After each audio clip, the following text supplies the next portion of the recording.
Guiding principles in the selection and use of teaching strategies. Good day everyone, I'm Baltasar Palaris, BEd 4. I am one of the presenters for today's topic. In the previous presentations and episodes, we learned different methods and approach that can be applied in the teaching learning process. In my presentation, I will discuss the guiding principles in the selection and use of the teaching strategies.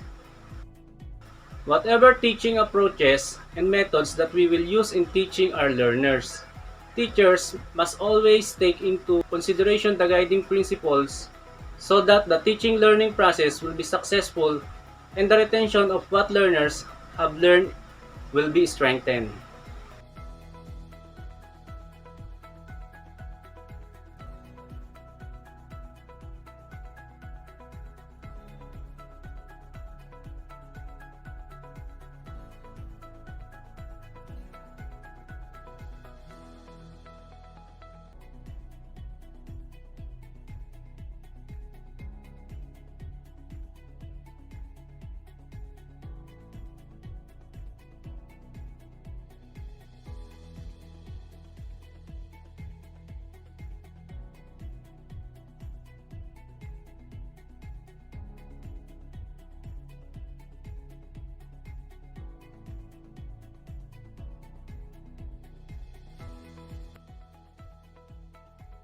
Number 1, learning in an active process.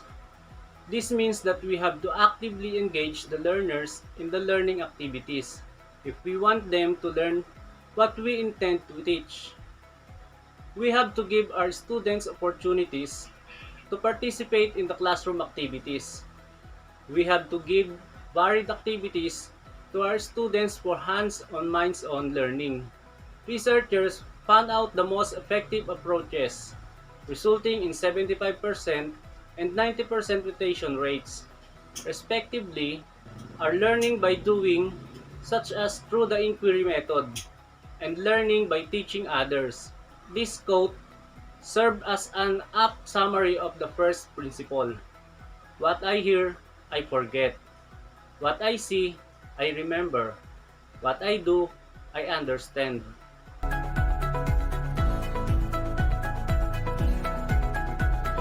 Number 2. The more senses that are involved in learning, the more and the better the learning. What is seen and heard are learned more than what are just seen or just heard. This implies the use of teaching methodology that makes use of more visual aids than mere audio aids.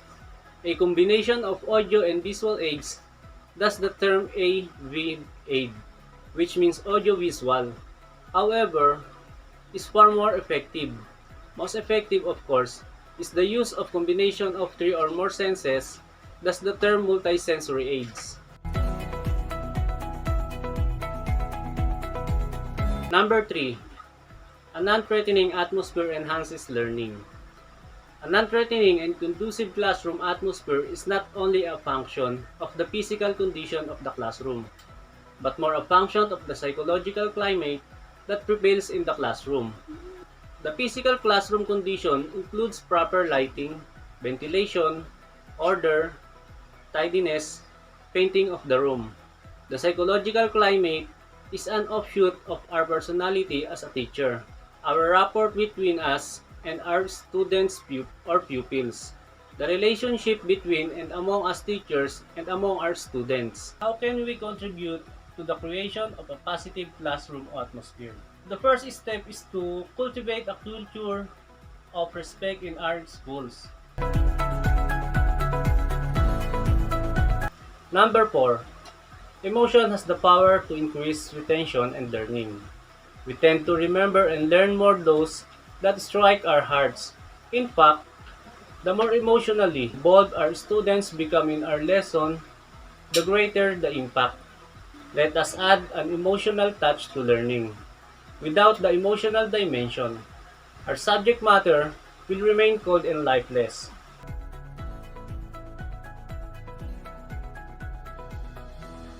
Number 5.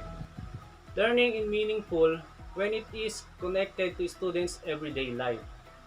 Abstract concepts are made understandable when we give sufficient examples relating to the student's experiences. The meaningfulness and relevance of what teach is considerably reduced by our practice of teaching simply for testing. We teach today.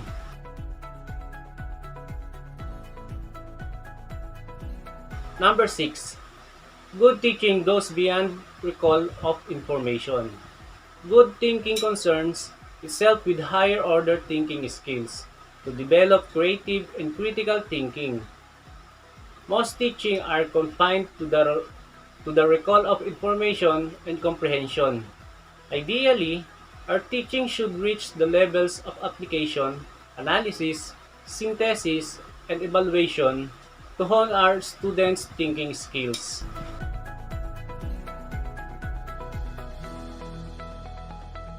Number 7. An integral teaching approach is far more effective than teaching isolated bits for information. Corpus and Salandanan 2003 claim that an instructional approach is integrated when it considers the multiple intelligence or MI and varied learning styles or LS of students.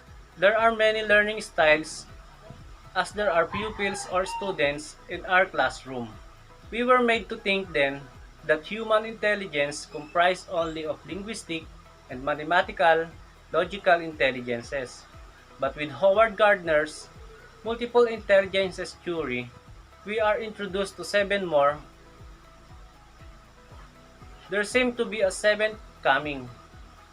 Intelligences, namely number 1,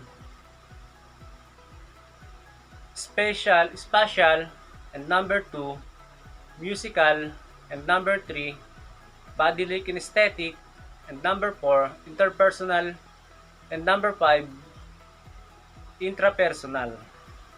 Number 6, naturalist, and number 7, existentialist intelligence. For effective teaching, it is imperative on our part to possess a repertoire of teaching and testing strategies and techniques to reach a full range of students with varied learning styles and multiple intelligence.